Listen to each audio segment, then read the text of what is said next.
안녕하세요. 뉴스반장입니다.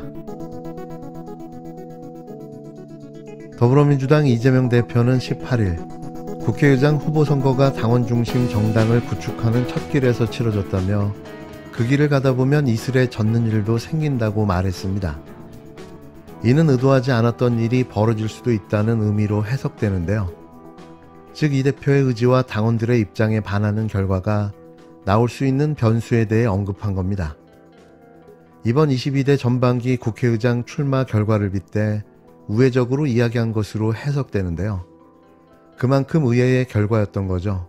이 대표는 이날 광주 김대중 컨벤션 센터에서 열린 당원과 함께 민주당이 합니다 행사에서 당원과 국회의원의 의견이 일치하게 하는 시스템 구축이 필요하다는 당원의 질문을 받고 이같이 말했는데요. 이 대표의 이런 발언은 우원식 의원이 명심을 얻은 것으로 알려졌던 추미애 당선인을 꺾고 22대 국회 전반기 국회의장 후보로 선출되자 강성 당원들이 반발하는 상황을 염두에 둔 것으로 풀이됩니다. 직접적인 언급은 피하면서도 우회적으로 자신의 소신을 밝힌 건데요. 이날 그의 발언은 무척 진솔하게 느껴졌습니다. 이 대표는 옳으냐, 그르냐, 맞나 틀리나를 넘어 새로운 정당의 역사를 열어가고 있다며 민주당이 민주공화국이라는 가치를 당원 중심 정당과 대중정당을 통해서 증명해 나가는 첫 길을 열고 있다고 강조했는데요. 그는 이것, 즉 당원 중심 정당은 그야말로 한 번도 경험해보지 못한 새로운 변화, 급변, 격변에 들어있어 이때까지 겪어보지 못했던 새로운 현상을 맞닥뜨리게 된다며 그것이 소위 이번 의장 선거에서 일부 나타난 것이라고 볼 수 있다고 짚었습니다.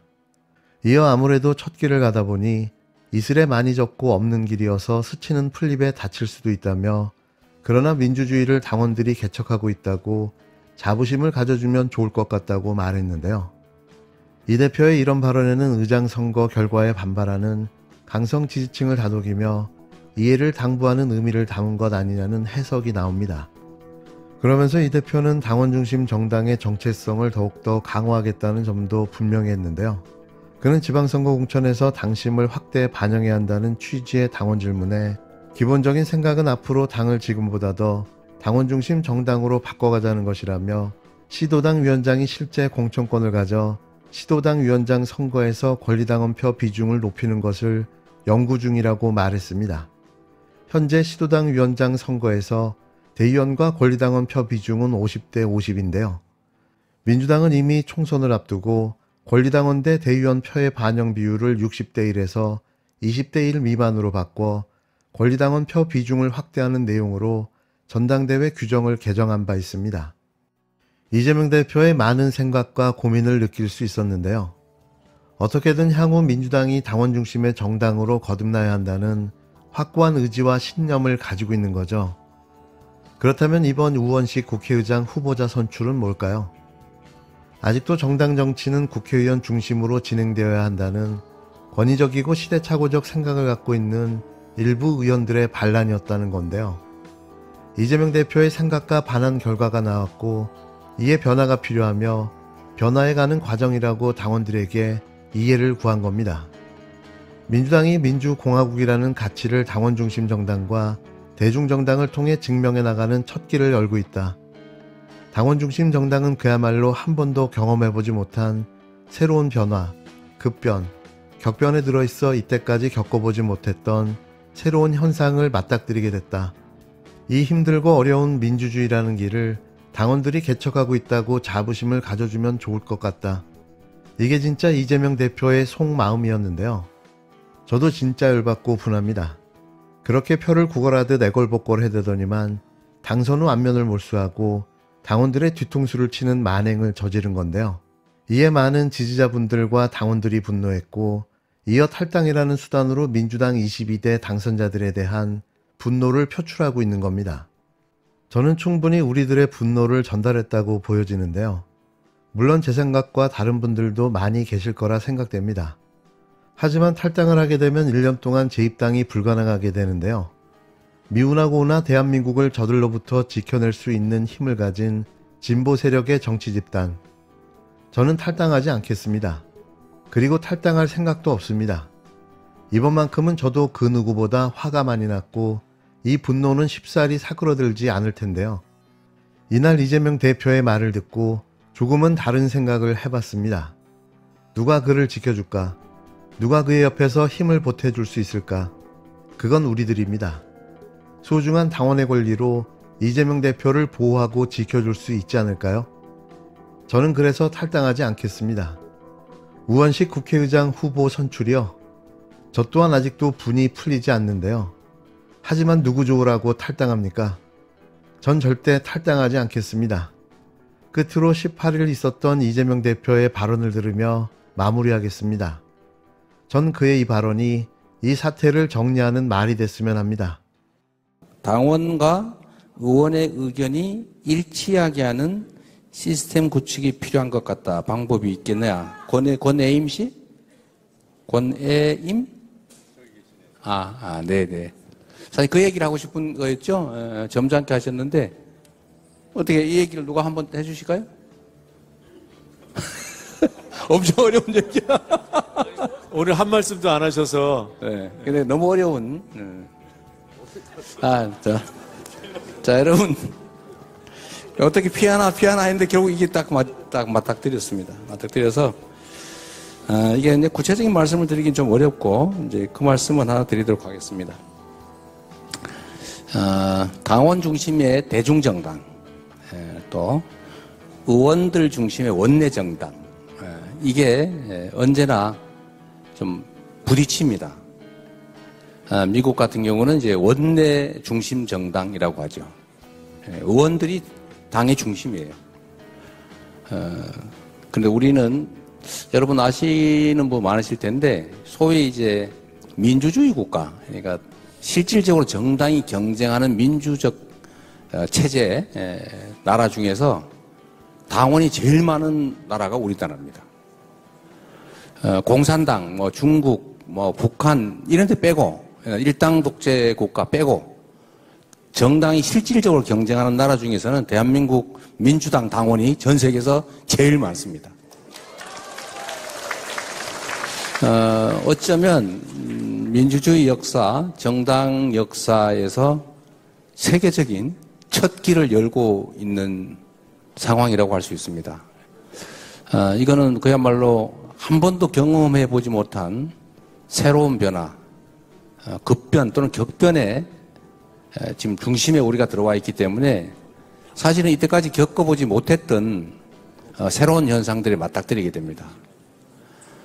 그게 이제 소위 이번 의장 선거에서 일부 나타난 것이라고 볼 수도 있습니다. 그러나 저는 이게 모르냐 그러냐 이런 문제, 어떤 게 맞냐 틀리냐 이런 문제를 넘어서서 우리가 새로운 정당의 역사를 열어가고 있다, 그렇게 생각합니다. 그리고 결국 저는 민주공화국이라고 하는 가치를 우리 더불어민주당이 당원 중심 정당 그리고 대중정당이라고 하는 걸 통해서 증명해 나가는 그 첫 길을 우리가 열고 있다고 생각합니다. 아무래도 첫 길을 가다 보니까 이슬에도 많이 젖고 없는 길이어서 스치는 풀잎 같은데 다치기도 많이 할 수 있습니다. 그러나 우리가 자부심 가지고 또 자신감 가지고 대한민국의 민주주의를 우리 더불어민주당 당원들이 만들고 개척하고 있다, 이렇게 자부심 가져주시면 좋을 것 같아요. 아까 어떤 분 왜 탄핵 안 하냐 이렇게 말씀하시죠. 현상에 대한 의견은 다양할 수 있습니다. 방법도 다양할 수 있고 또 길도 다양할 수 있죠. 서로 다를 수 있다는 걸 인정해 주면 좋겠어요. 크게는 같지만 미세한 적은 부분에서는 얼마든지 다를 수 있다. 그러나 다르다는 게 틀린 건 아니다. 내가 하는 게 옳고 다른 사람은 그러다가 아니라 나는 이렇게 생각하지만 다른 사람은 저렇게 생각하는구나 라고 좀 열어서 생각해 주시면 좋겠습니다. 다들 그렇게 하고 있을 거라고 믿어요.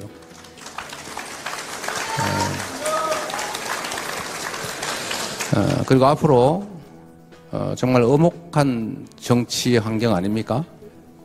정치가 모든 걸 사실 결정하는데 우리 민생도 어렵고 또 경제도 사실 너무 어렵습니다. 정치가 정상화되면 정치가 정말로 이 나라의 주권자 국민들을 존중하고 또 두려워하는 그런 나라가 되면 이 국가의 모든 자산, 자원, 기회들이 국민과 모두를 위해서 제대로 쓰여지겠죠. 그렇게 되는 날이 오면 우리가 잘 살기 싫어도 강제로 잘 살게 될 것이다. 서로 존중하고 희망 가지고 살 수 있지 않겠습니까?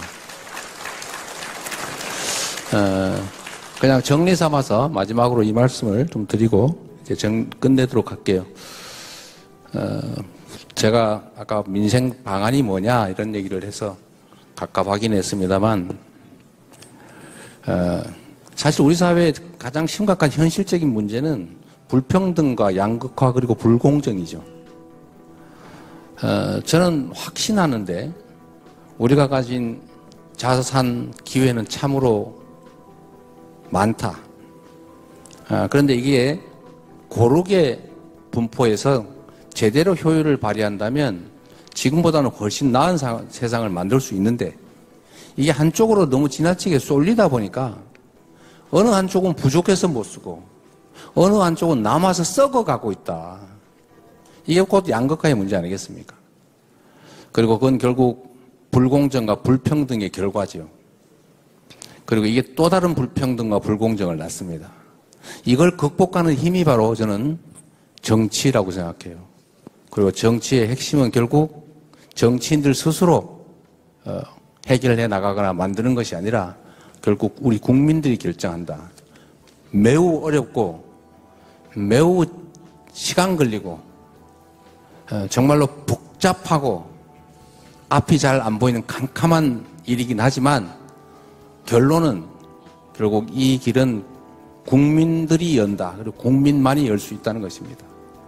그리고 우리 당으로도 보면 정치인들이 훌륭한 협상 기술을 활용해서 문제를 해결하는 것이 아니라 결국 우리 민주당 당원들이 민주당을 지지하는 국민들께서 그 길을 만들어간다 이렇게 생각합니다. 이번 그래서 총선의 결과도 결국 우리 당원과 민주당 지지자 그리고 국민들 스스로 만들어낸 결과물이라고 생각하는 것입니다. 그래서 빈말로 잘 듣기 좋으라고 하는 얘기가 아니라 그래서 그야말로 국민의 승리인 것입니다. 우리 국민 승리를 열어가는 우리 호남의 민주당 당원 동지 여러분 그리고 호남 국민 여러분들 진심으로 고맙고 여러분들의 기대에 어긋나지 않도록 이전보다 더 많은 노력을 기울이겠다는 약속 드립니다. 참으로 고맙습니다. 감사합니다. 열심히 하겠습니다.